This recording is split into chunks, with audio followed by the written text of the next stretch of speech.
October 1973. In the United States, panic begins quietly. At first, it was longer queues at petrol pumps, then long hours of waiting. Then, stations simply run out of fuel. People used to wake up at 5 a.m. just to get in line. Arguments break out, fights happen. Some states even introduced odd even fuel rationing. And for the first time in decades, Americans started asking a terrifying question. Are we running out of oil? But the truth was even more shocking.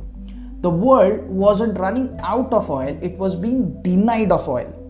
And thousands of kilometers away, a war just had turned energy into a weapon. Let's understand the 1973 oil crisis in this episode of Dev This Side.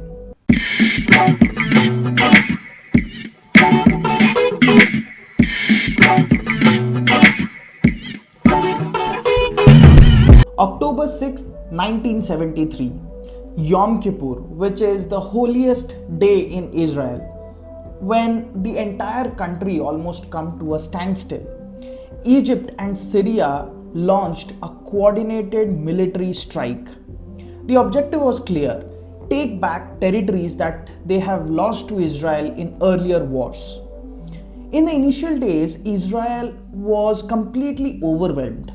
Weaker defenses, responses were slow, and for a brief moment it looked like that the balance of power in Middle East was about to change. But then a global superpower stepped in: United States. The United States launched a massive resupply operation. Planes began landing in Israel with ammunition, military equipment, weapons. This operation helped Israel recover and push back. But while this decision saved Israel militarily, it opened something far more dangerous globally. The Arab nations were watching very closely, and they understood something very important. They might not have been able to directly defeat Israel, but they have leverage over its strongest ally.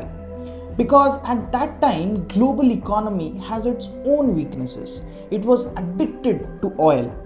And most of that oil came from Middle East. Factories, transport, electricity, industries, everything depended on a steady flow of oil. So all the oil producing Arab nations came under Organization of Arab Petroleum Exporting Countries. And they made a decision that shook the world. They announced an oil embargo. No oil to all the countries which are supporting Israel, which included United States, United Kingdom, Japan, and allies. They also decided to reduce on the production. So you see, this wasn't just a protest anymore. It was an economic warfare. The effects were immediate and brutal. Oil prices skyrocketed from around $3 per barrel to $12 per barrel within a matter of months. A 300% increase. But numbers don't tell you the complete story. Across the world, petrol pumps ran dry, airlines cut flights, industries slowed down production, and transport costs exploded. Then came a deeper crisis, something which economists haven't really seen: stagflation.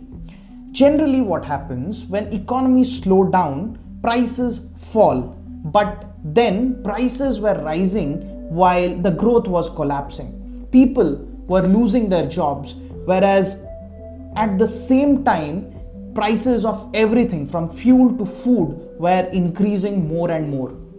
Governments were confused, economists were struggling because the rules they understood no longer applied. The 1973 crisis left a permanent mark on global strategy. The message was clear: oil is not just an economic resource, it's a geopolitical power. The United States reacted very quickly. It built massive strategic petroleum reserves, it strengthened its ties with the Middle Eastern nations, and it increased its focus on energy independence. Other countries followed. Oil and energy security became a national priority. because now every country knew that their economy can be controlled from outside their borders as well. Now, fast forward to today, 50 years down the line, the world looks different. Technologies have evolved, economies have grown. But one thing hasn't changed: the importance of oil. And once again, the same regions are in tension: Iran, Israel, United States. The players are different, the issue is different, politics is far more complex right now, but the risks are similar. This time, the strategy isn't about stopping oil production, it's about controlling the movement, because today global oil passes through critical choke points, and most important of them all is Strait of Hormuz, a narrow passage that controls over 20% of global oil supply. And next to it is Iran. Now that the route is completely disrupted and blocked, along with other strikes on oil refineries across Middle East, the consequences are immediate.